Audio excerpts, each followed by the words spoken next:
building and to hotel opening बेयावहा आङो दायो दंफैयो आरो बेखौनो आङो भिडिअ लाना नोंथांमोनजों शेयार खालामनो फैदों। नोंथांमोननो आं बेखौनो देखायलांगोन। जोबजासिम नायोब्ला इन्टारेस्ट मोनगोन। ओरैनो आज्रा बिज्रा नायोब्ला जेखौबाबो इन्टारेस्ट मोनो आरो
बे हटेल गोदान आरोना बेवहा माने बिराद मोजां बानायखादों, बिराद मोजां बजायखादों आरोना। जा साइजखा दखानाबो बिराद मोजां जागोन, नायना लाबानो जाबाय। भिडिअखौ नायनानै इन्टारेस्ट मोनदोंबा लाइक कमेन्ट होनो दाबाव आरो सोरबाफोर आंनि बे गोदान चेनेलावहा गोदान हाबसन फैफ्लांदोंबा नोंथांमोना साबसक्राइब खालामनानै होदो, जाहाथे आंनि गोदान गोदान भिडिअ हगारनायफोरखौ नोंथांमोना नुनो मोनो। नोंथांमोना साबसक्राइब खालामना लादो। बे जाबाय राइन' रेस्टुरेन्टआव बिसोरो ओरैनो टाइम पास खालामफैदो आरोना।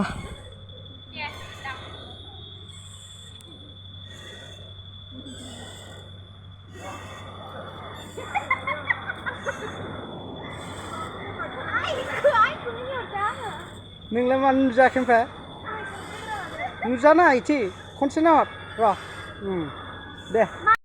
आदायाथ' बे हटेल गोदान खुलिनाय अपेनिंआवहा फैदों आरो बे हटेल गोदाननि सोमोन्दै नोंथाङा फंनैसो बुंफोरना होनो हागोन नामा? आरो मा रोखोमै आरो बे खाथियाव मा दङ आरो बे हटेल मालिकआ सिगाङाव मा मावोमोन नोंथाङा फंनैसो बे चेनेलनि गेजेरजों बुंफोरना होनो हागोन नामा? आं मिजिं गिबि गिबियावनो नोंथांनि इउटुब चेनेलखौ आङो साबायखर होदों आरो नोंथांनि जुगेदि आङो गासिबो बिटिआरनि बासिफोरखौ आं मोनसे मेसेज होनो लुबैदों। जोंहा रौता भालुकमारिनि नैबे दा 11 हटेल जिथु गोदान खुलिदों बाव फैनानै आं जोबोद गोजोननाय मोन्दों। बिथाङा दिनै नैबे हटेलखौ खुलिदोंमोन, बिथाङा सासे खेथियकमोन आरो बे खेथियकनिफ्राय खेथि खालामबोनानै जे जेसेबांखिनि मुलाम्फा मोन्दों बे मुलाम्फाखौ दिनैहाय सोलायहोनो गोनोखो मुगाजों दिनै नैबे हटेलखौ खुलिदों आरो बे हटेलाव बिथाङा गोसो मोदोम जिउ होनानै दिनैनि नैबे 11 हटेलखौ गावनि मोगथां महर लाबोनो हादों होननानै आङो साननानै लादों आरो। आच्चा, ओमफ्राय बे हटेला रौता सारियालिनिफ्राय बेसेबां गोजान आरो बिनि खाथियाव मा मा दङ? आच्चा, आङो नोंथांनि नैबे चेनेलनि थाखायनो आं नैबेखौ मिथिहोनो लुबैयो।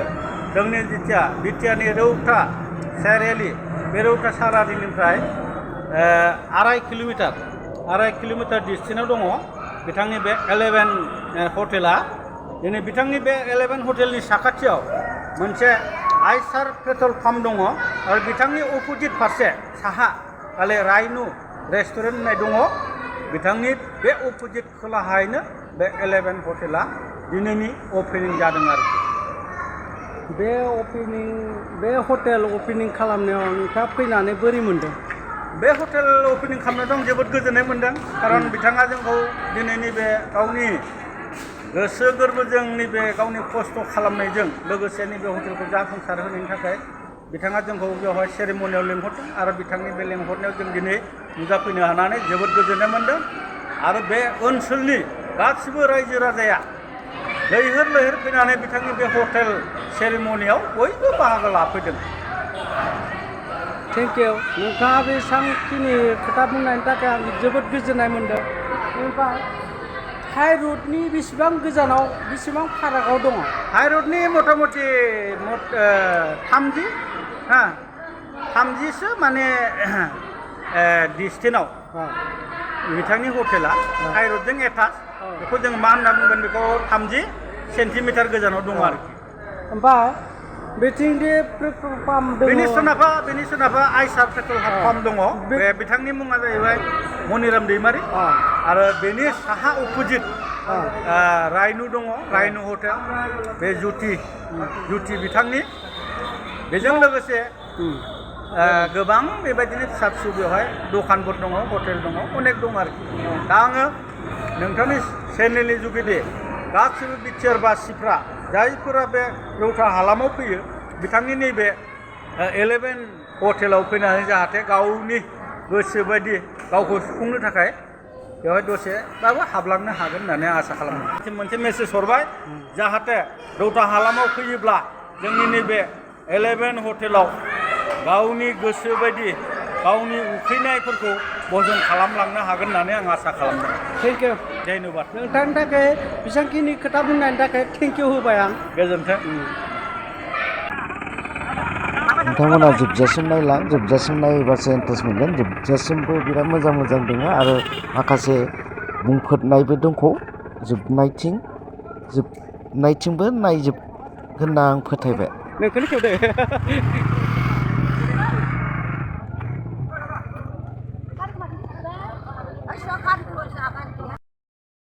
हटेला नोंथाङा माबायदि मोनदों?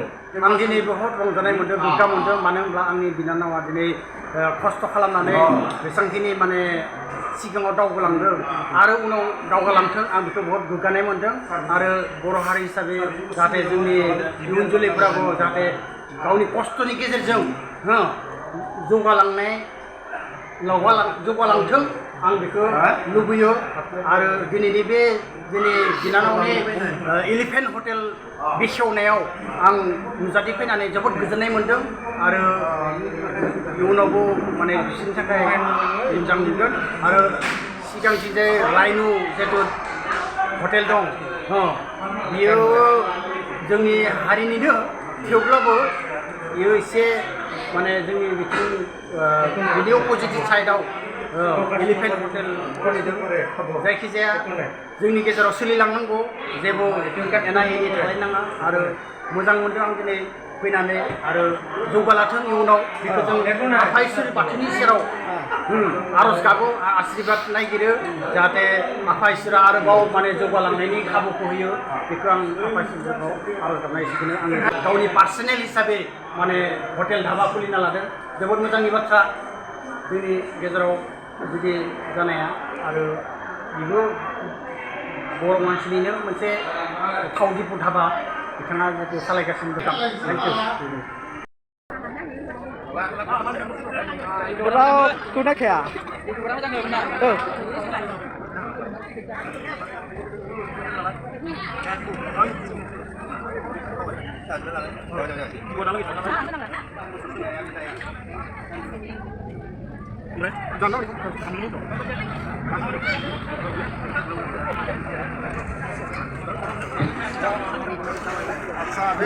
Dia apa itu?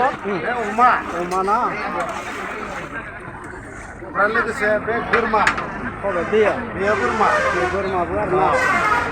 बोरमानि गायनायखौ सिमन दैमारि दे फाटाफाटि संगासिनो बिथाङा आरो लोगोसे नै आं एरगासिनो दङ अमा बेदरनि कारिगरआव सिमला दैमारि ना एसे फोराननांगोन बेखौ होमबासो गोथाव जागोन। एवनायालाय 2 घन्टासो जाबाय, थेवब्लाबो एसे 1 घन्टासो एवबावनांगोन आरो ना। लोगोसे इथिं लाब्रा, बे लाब्रा आरो ना मटर, ओमफ्राय लोगोसे बै दालि आरो ओंखाम आरो बे मा गोथां बेयो गोथां एवगासिनो दङ दसे उनाव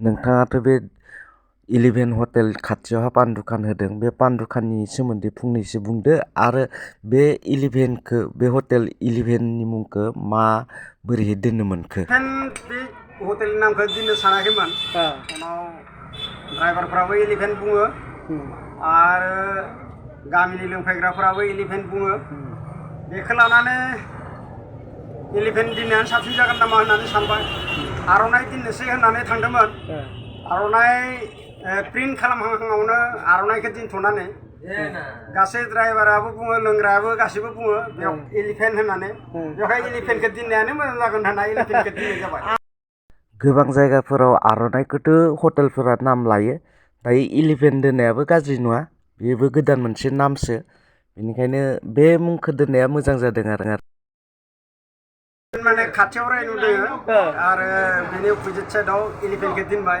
रायनुआ खारसिनगोन 11आ लासैहै थांबाय थागोन आरो बे हिसाबै पावारा सोरनियाव दोङो बांसिन पावारा रायनु बारा थागोन 11आ एसे खम जागोन पावारा बोलोआबो 11आ खम रायनुनिख्रुइ बे हिसाबै बिथिं खम जागोनखाय 11खौनो दोननाय जाबाय आरो थिगानो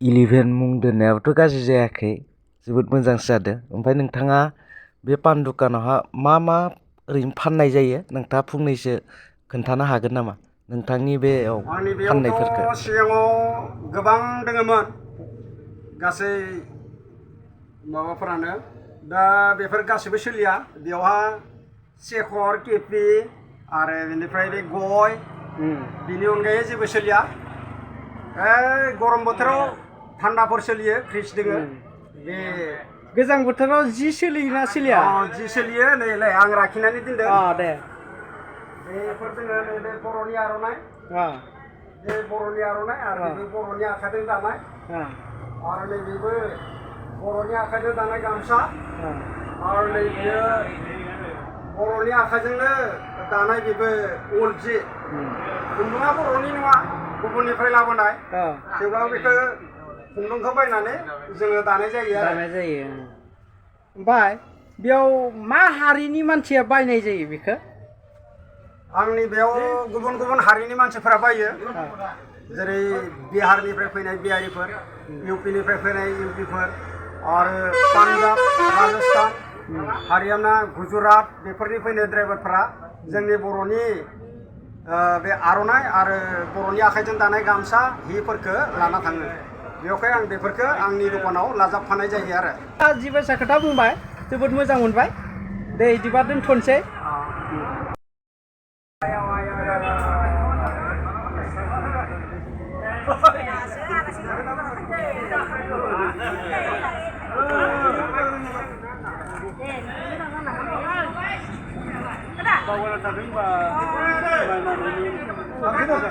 थांसै दे दे मामायगासिनो थालाबाय थानाङा दे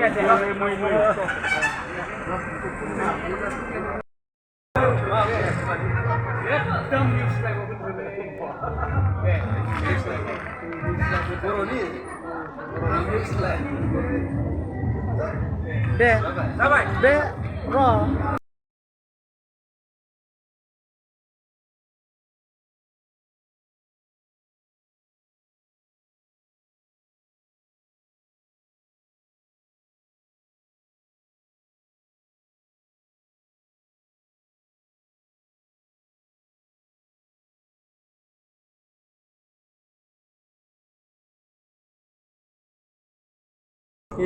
राइनो 11 तेजपुर थाङोब्ला left side rhino right side 11 पाब्लिकफोरा जेनेबा 11खौ फेमास साननानै लायो राइनोनि चार्जआ बारा इलिफेन्टनि चार्जआ खम बेनिखायनो जोङो राइन'जों जुजिनो हाया इलिफेन्ट होननानै जों दोननानै लाबाय आरो नामखौ हटेलखौ माने चार्जआ एसेबाबो खम आरो इलिफेन्टआवहा अके बेहाय आं बुंनोसै जेनेबा टाटा मटर आगदाथिं थाङोबोला जेनेबा रुटानिफ्राय तेजपुर थाङोबोला आगदाथिं इलिफेन्ट हटेल दिनै अपेनिं जाबाय आरो आइसार पेट्रल पाम्प आगसिथिं जाहैबाय जेनेबा राइन' हटेल प्लास जेनेबा दा टाटा मटर सार्भिस केब अन सिट रिपेयार 24/7 गासिबो बेहाय नोंथांमोननि गारिफोरा जुदि गाज्रि जायोबा टाटा मटरफ्रा बेहाय लाबोजायो आरो truck and bus driver facility दंजोबो आरो माने बेहाय लाबोजोबजायो दिनै नायदो बेयाव सार्भिसिं बे खालामनाय जाया पइन्टखौ नायदो नोंथांमोना बे पइन्टखौ नायदो बेसेबां डेभेलप जादों इथिं दोङो तेजपुर थाङोब्ला जेनेबा राइन' मोनो आगदाथिं थाङोब्ला इलिफेन्ट हटेल मा जानो मा लोंनो थाव नांगौ बायदि दोङो आइसार आरो नोंथांनि गारिया जुदि टाटानि हामा जादोंबा बिथिं आगसिथिं दोङो गासै फेसिलिटि बे ससेयाव आरो पाम्पसार जादोंबा बननाय दोङो इलिफेन्टनि जेनेबा माबायावनो दोङो न' मोखाङावनो दोङो गासै फेसिलिटि बेहाय गासिबो दंजोबो आरो